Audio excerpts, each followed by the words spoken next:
Estados Unidos tuvo en 2020 una inflación como la que suele tener, del 1,4% en todo el año. En 2021, por la pandemia, saltó al 7%, porque la pandemia hizo subir el precio de los commodities, por ejemplo, la soja, la harina, el aceite. Ahora, en 2 meses de 2022, la inflación ya sumó 1,8% en Estados Unidos. Si vos anualizás, ¿sí? Si decís, bueno, entonces, si sigue así, ¿cuál va a ser la inflación en Estados Unidos este año? Va a ser del 12%. Del 1,4 al 12 por la pandemia primero y la guerra luego. En Canadá, la inflación, que es más baja que en Estados Unidos habitualmente, en 2020 fue del 0,7%. En 2021, por la pandemia, saltó al 4,8%, multiplicó por 7, ¡por 7! En enero y febrero de este año ya suma 1,9%. Si lo anualizás, Canadá va a tener este año un 12% de inflación, del 0,7 al 12. Italia tuvo una inflación en 2020 del 0,2%. Esa es la inflación habitual de Italia. Pero en 2021, por la pandemia, saltó al 4%, multiplicó por 20. En los primeros 2 meses de 2022, ya va por el 2,5. Si lo anualizás, te da 16. Quiere decir que Italia pasó del 0,2 al 16, multiplicó por 80. Eso está ocurriendo en el mundo. Eso está ocurriendo en el mundo.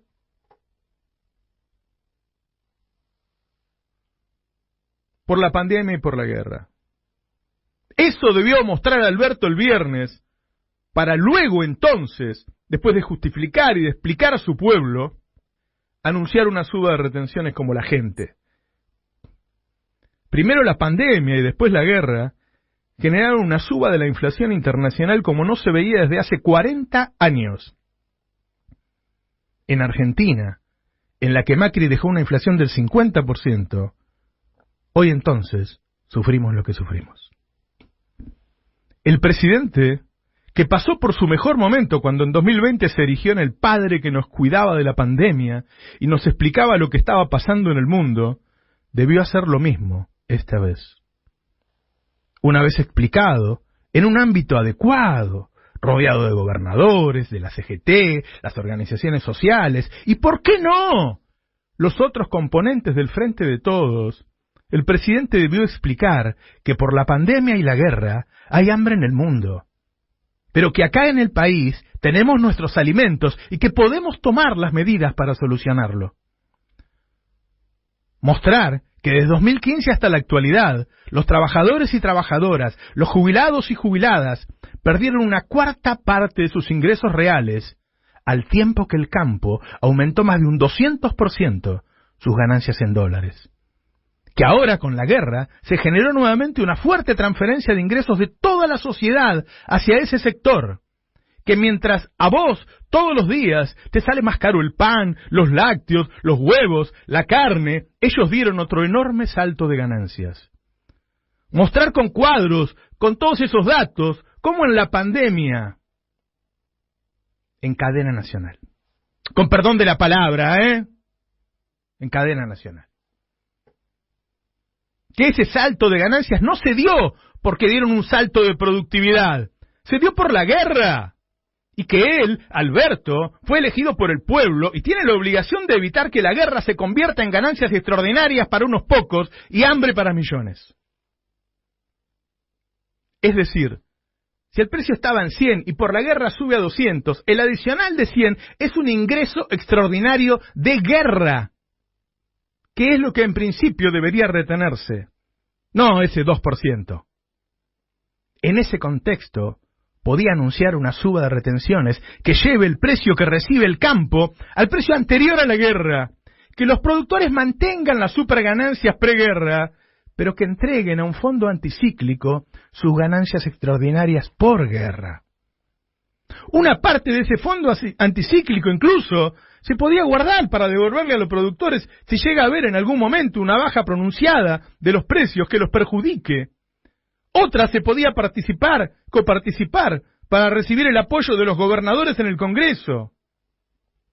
esa suba de retenciones bajaría los precios de los alimentos de inmediato. Repito, esa suba de las retenciones bajaría los precios de los alimentos de inmediato. ¿Corría peligro de un rechazo del Congreso? ¿Corría el peligro de una movida judicial? Es posible, no seguro, si lo hubiera explicado bien.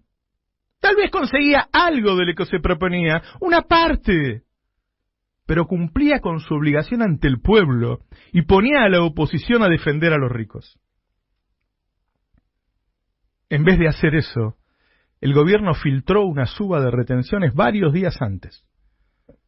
Anunció el inicio de una pretendida guerra contra la inflación para el viernes. Y el viernes no dijo nada.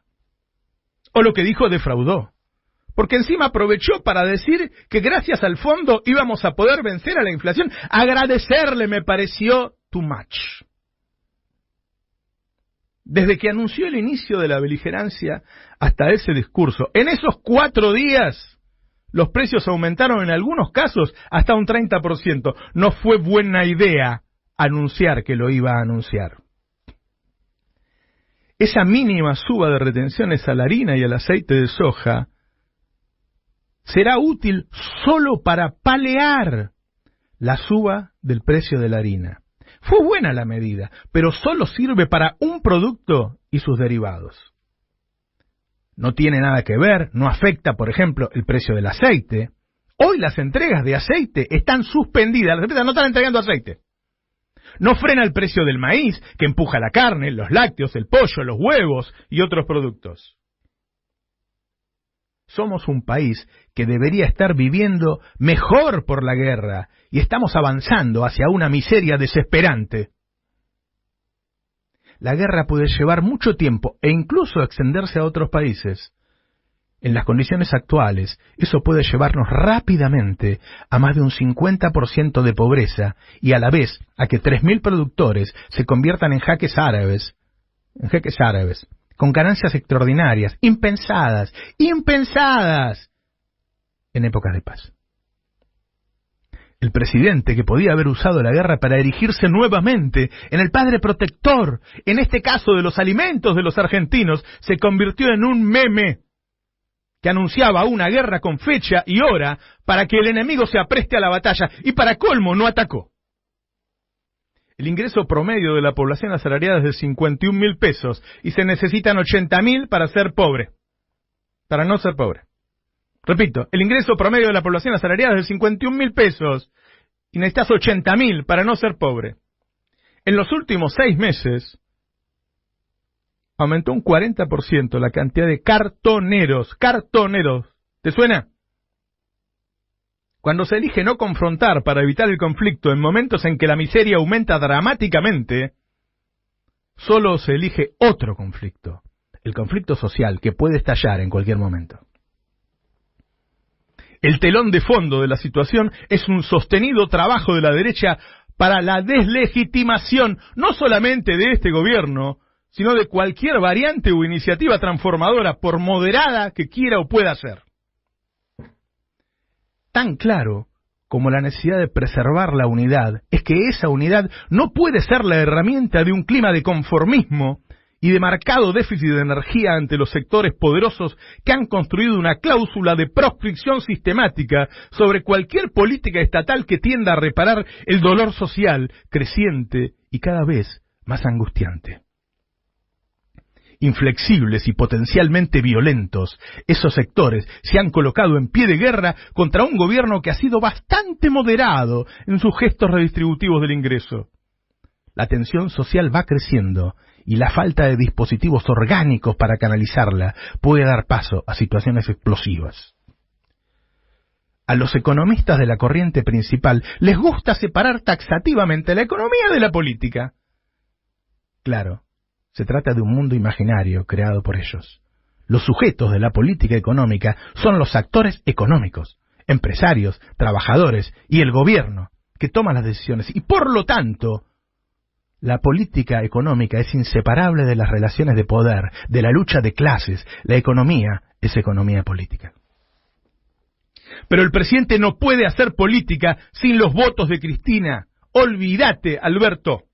Y Cristina no puede, como condición para la unidad, sostener posiciones como no refinanciar la deuda con el FMI, que ya no apoyan incluso muchos de los políticos kirchneristas, soldados de batallas históricas, que han resistido estoicamente al macrismo al lado de Cristina cuando no les convenía defenderla, pero se quedaron para defenderla de la persecución, como el Chivo Rossi, como Aníbal Fernández, como Hugo Yasky, como Filmus, como Tomada y hasta Ferraresi. Entre otros, por nombrar algunos. Lo mismo que los intelectuales como Jorge Alemán, Nora Merlí, Ricardo Foster y tantos que han acompañado siempre a Cristina, pero que esta vez discreparon. Y periodistas que hemos dado sustento argumental a las principales políticas de los 12 años kirchneristas, como Alfredo Zayat, Rulo de la Torre, David Cufré, Claudio Scaletta y quien les habla, entre otros, que hemos puesto en juego nuestros deseos, nuestra salud, nuestra seguridad y, en algunos casos, su libertad. Creer que esas diferencias entre los que nos reivindicamos kirchneristas no tienen un correlato en la sociedad. Creer que el kirchnerismo va a conservar el año que viene el mismo apoyo que 2017 o 2019, que estos 2 años de cogobierno van a ser ignorados por los argentinos, es apenas voluntarioso, no va a ocurrir. No se está rompiendo solo el Frente de Todos, se está rompiendo el kirchnerismo. Estamos en un país con 10 millones comiendo en comedores y productores y empresarios que ganan miles de millones, con una deuda tremenda con los privados y el FMI y el Banco Central sin reservas.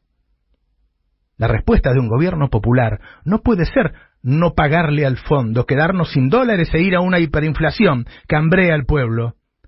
Ni puede seguir siendo emitir billetes que cuando llegan a las manos de los trabajadores no valen nada. Si unos ganan como jeques árabes y otros cartonean, la solución es sacarle a los ricos para darle a los pobres, y para eso hace falta unidad, y para que haya unidad hace falta humildad. No se puede negar que todo ocurre en medio de las limitaciones políticas que genera el lawfare. Pregúntenle a los brasileños, a los bolivianos, a los ecuatorianos. Lo que en los 70 fueron las dictaduras, hoy es esta guerra de medios y jueces la que impulsa la miseria planificada. Pero de eso se sale no solo con coraje, también con inteligencia y con estrategia. Cristina eligió a Alberto porque pensaba que ni ella ni Axel ni ninguno de los propios iba a poder gobernar. No eligió al Che Guevara, eligió a un tipo que se fue del gobierno para no pelearse ni con el Campo ni con Clarín, y que se fue con Massa y luego con Randazzo. Ahora no puede sorprenderse y ofenderse, ahora no puede esperar que sea Camilo Cienfuegos. La estrategia era sobrevivir. La estrategia era sobrevivir, y todos lo sabemos. Evitar que la derecha arrase con el peronismo y sus organizaciones, y evitar una profundización del sufrimiento del pueblo. Siempre se supo que no se venía a hacer la revolución, ni siquiera a recuperar lo perdido, sino a frenar la caída y esperar una relación de fuerza regional que permitiera ir por más. La pandemia y ahora la guerra cambió todo. Ahora hay más miseria con el peronismo en el gobierno. Esa es la realidad. Y la solución de Alberto y Cristina es romper. Ella resguarda su legado para 2027. Él se aleja de la mancha venenosa que es Cristina cuando el peronismo vuelva al llano. Y mientras el país se llena de cartoneros y estamos entrando en una especie de 2001 crónico en el que la pobreza y el hambre se naturalizan y extienden en el tiempo. Todos los movimientos populares hicieron alianzas en los últimos tiempos. Puede ser la unidad como continuidad modificada del periodo anterior en Bolivia, como reagrupamiento político después de la primera vuelta electoral, como Perú-Chile, como tendencia a una ampliación muy importante del campo de las alianzas posibles en la próxima elección, como en Brasil. Pero el caso es que los procesos populares de principios de este siglo tienen un signo común, que no se parece en nada al anterior, que es el de la unidad en la diversidad. Si la reciente declaración en sede judicial del exministro de Trabajo bonaerense Marcelo Villegas, que dio detalles sobre cómo el espionaje y la persecución se digitaban desde el despacho de Mauricio Macri en la Casa Rosada, no alcanza para señalarle al peronismo dónde está el peligro más acuciante. Si el miedo a la cárcel o al ostracismo político no es suficiente, si no alcanza siquiera con la responsabilidad por el bienestar de 50 millones de argentinos, cuyo destino quedará truncado cuando el país vuelva a hundirse en otro ciclo neoliberal. Esta semana, el jueves 24 de marzo, la sociedad argentina volverá a salir a la calle para pedir memoria, verdad y justicia, para decir nunca más, y si es necesario, para recordarle a sus dirigentes, a Cristina y Alberto, cuál es la verdadera línea roja que separa al país en dos. Parece que todos se hubieran olvidado de la contradicción principal, de la histórica derecha voraz y asesina que se quiere cargar a todo el movimiento sindical y a todo el peronismo. ¿En serio Alberto cree que va a llegar a 2023 sin Cristina? ¿En serio Cristina cree que puede ser vicepresidenta y jefa de la oposición a la vez?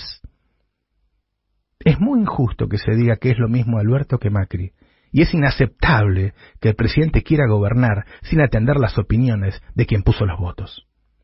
Ambos ignoran la contradicción principal y ponen al pueblo en peligro de volver a sufrir a Macri. Los que no sean parte de la solución ya son parte del problema. Con los aumentos de precio de los últimos meses, el hambre es parte de la cotidianidad de cada vez más millones de compatriotas. El invierno se acerca y el Estado no tiene plata para importar gas para producir y calefaccionarnos. ¿Qué va a elegir? Hay pandemia y hay guerra. Si nada cambia, Macri, Patricia Bullrich, Fernando Iglesias, Waldo Wolf y todo ese ejército de locos peligrosos volverá al poder. Alberto debería volver a llamar a Cristina y Cristina debería esta vez atenderlo y formar un frente lo más poderoso posible, no para negociar migajas, sino para gobernar y evitar el sufrimiento de millones de argentinos. No hay que olvidar quién es el enemigo. El único enemigo de un dirigente peronista debe ser la oligarquía que explota a los trabajadores y a las trabajadoras. Buenos días, esto es Navarro 2023.